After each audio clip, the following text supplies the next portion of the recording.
To praying through the Bible number 76, Judges chapter 15, a prayer of "You owe me, God." Samson's prayer begins by acknowledging God's strength, which is good, but seems self serving in the end. Listen to it. "You have accomplished this great victory through your servant. Now must I die of thirst?" Judges 15, verse 8. Doesn't that sound like, "God, you owe me"? Samson's life is filled with seemingly bad decisions involving women, leading to revenge on his enemies. Women in anger are this strong man's weaknesses. When divinely empowered, the Hebrew literally says, Yahweh rushed on Samson, chapter 14, verse 6, chapter 15, verse 14, meaning his vengeance, while appearing self serving, actually serves God's purposes. Let me try is the operative word here, explain how that works. And if I'm correct, it is foreboding. We, like Samson, think we are righteous in using God, but we are fooling ourselves. We think we have the same goal as God, but we are focused on self.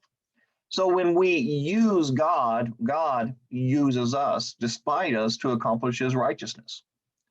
And all along, we fool ourselves into thinking that our righteous indignation, a phrase not found in the Bible, is spurring God, who is actually seeking an opportunity against his enemies. Back to Samson. He does things no self respecting Christian ever should do.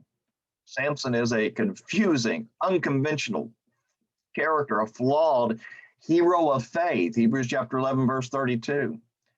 Whether comfortable to admit, he represents us all too well, with us also being flawed. And we need to pay attention to this, that God chooses messed up people to do his unconventional will. Let's look at the timeline of Samson going backwards. Samson utters this prayer after God's judge, who is Samson, kills 1,000 men with a fresh jawbone of a donkey, chapter 15, verse 15. Did you ever wonder if this jawbone represents not just Samson, but you and me? Before this battle, Samson is arrested by people of Judah who do not kill him, but hand him over to the Gentiles. Sound familiar? Chapter 15, verses 11 through 13 of Judges. Before being arrested, he tears limb from limb his enemies in vengeance, chapter 15, verse 7 through 8, which is taken because the Philistines burned to death Samson's father-in-law and wife, chapter 15, verse 6.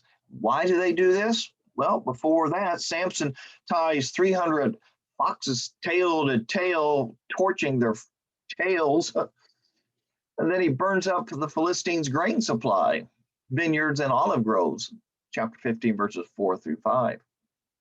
Samson begins this payback because his father-in-law gives his wife to another man because he thinks Samson hates her, chapter 15, verse 1. Before that, Samson returns his wife because she betrays him to the Philistines by revealing the riddle's secret. Out of the eater came something to eat, out of the strong came something sweet, chapter 14, verse 15.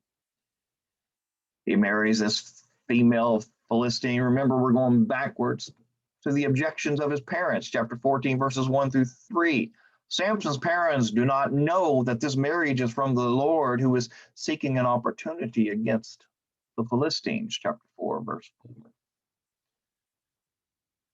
On its own, this sequence of events looks ungodly, a never-ending cycle of vengeance, eye for eye, tooth for tooth, but not through the law, just through violence. Samson's life is unconventional, but serves God's purposes. When we look at our own lives, when we look at society, sometimes we need to ask, is God behind this, even if it is unconventional?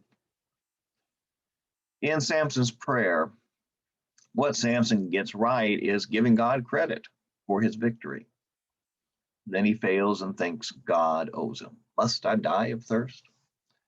Amazingly, God splits a hollow place in the ground, providing water. Samson names the spring En Hakkore, spring of the one who cried out, chapter 15, verse 19. Amazingly, I say, not because of the miracle, but because of God's grace. That grace includes God quenching my and your spiritual thirst, although we are all messed up, trying and failing, not even daring to hope to be a hero of faith, knowing and forgetting God owes me nothing. Here's our prayer challenge. Samson, in his unconventional life, serves God's purposes. So pray that we will live for God on his terms and not ourselves. Pray we will never think God owes us anything. This has been Praying Through the Bible, number 76, Judges 15, a prayer of You Owe Me, God. My name is Perry Hall. I hope this has been a blessing to you, and I will try to do these more often, and I apologize. Your prayers will help. Please like, please subscribe, and please share. Thank you.